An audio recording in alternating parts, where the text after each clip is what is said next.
Assalamualaikum warahmatullahi wabarakatuh. Perkenalkan, nama saya Desi Astuti dari kelas 01 SAKP 005.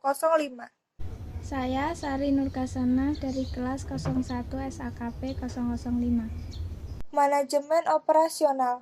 Manajemen operasional adalah suatu usaha pengelolaan secara maksimal penggunaan semua faktor produksi yang ada, baik itu tenaga kerja atau SDM, mesin, peralatan, raw material atau bahan mentah, dan faktor produksi yang lainnya dalam proses transformasi untuk menjadi berbagai macam produk, barang, atau jasa.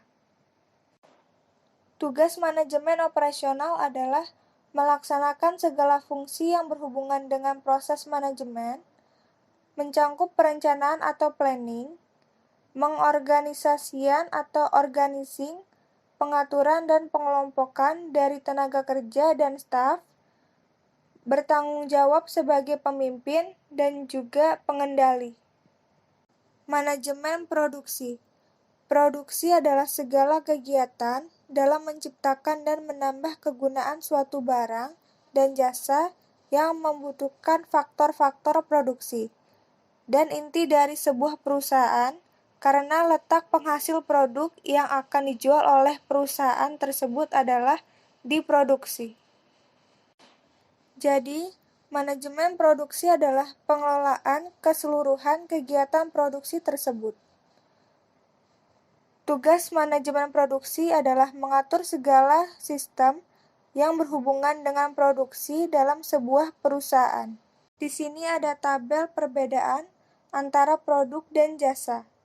Ciri-ciri barang atau produk nyata yaitu 1. Barang dapat dijual kembali. 2. Barang dapat dijadikan persediaan. 3. Penjualan berbeda dari produksi. 4. Beberapa aspek kualitas dapat diukur. 5. Mudah diproduksi secara otomatis. Lalu, ciri-ciri jasa atau produk tidak nyata, yaitu 1. Tidak dapat dijual kembali. 2. Banyak jasa tidak dapat disimpan. 3. Penjual merupakan bagian dari jasa. 4. Banyak aspek kualitas sulit diukur. 5. Sulit diproduksi secara otomatis. Ruang lingkup manajemen operasional dan produksi. Terdapat 3 bagian, yaitu 1. Perancangan atau perencanaan sistem produksi dan operasional. 2. Pengendalian produksi. 3. Sistem informasi produksi. 1. Perancangan atau perencanaan sistem produksi. Tujuan dari perencanaan sistem produksi ini adalah untuk menghasilkan produk atau jasa yang sesuai dengan apa yang dibutuhkan oleh konsumen nantinya, baik itu meliputi kualitas, harga, dan waktu. Beberapa hal yang perlu diperhatikan dalam perencanaan sistem produksi, yaitu seleksi dan perancangan desain dari produk, seleksi maupun perancangan proses dan peralatan, pemilihan lokasi pabrik, tata letak dari fasilitas pabrik, perencanaan lingkungan kerja, dan persoalan standar. 2. Pengendalian produksi. Pengendalian bertujuan untuk mengoptimalkan keuntungan yang dapat diperoleh oleh perusahaan dengan cara mengurangi kesalahan yang dapat merugikan perusahaan. 3. Sistem informasi produksi. Terdiri dari 3 bagian, yang diantaranya meliputi A. Struktur organisasi, yaitu proses menjalin hubungan antar komponen organisasi dengan tujuan supaya aktivitas dari organisasi tersebut dapat diarahkan untuk tujuan organisasi. B. Produksi atas dasar pesanan, yaitu para konsumen ingin diperlakukan secara berbeda antara konsumen yang satu dengan konsumen yang lainnya. C. Produksi untuk pasar. Produksi untuk pasar umumnya ditentukan oleh permintaan konsumen maupun itu konsumen yang sudah ada, dan konsumen yang baru. Kemudian, tanggung jawab, tugas, dan fungsi manajemen operasional dan produksi. Manajer operasional terus menghadapi perubahan dan tantangan. Diperlukan sistem yang rumit untuk mengubah sumber daya menjadi barang ataupun jasa. Lingkungan, fisik, dan sosial berubah. Hukum dan nilai pun juga berubah. Perubahan ini memperlihatkan bagaimana tantangan yang berasal dari perspektif yang saling bertentangan dari pihak-pihak yang berkepentingan seperti pelanggan, penyalur, pemasok, pemilik, investor, dan pekerja. Berikut beberapa tantangan etis yang dihadapi para manajer operasi. Pertama, mengembangkan dan menghasilkan produk yang aman dan berkualitas secara efisien. Kedua, menjaga lingkungan yang bersih. Ketiga, menyediakan tempat yang aman. Keempat, menghormati komitmen-komitmen dalam masyarakat. Untuk mengelola faktor produksi secara optimal, yang nantinya akan dijadikan produk barang ataupun jasa, maka manajer operasional harus bertanggung jawab pada pelaksanaannya.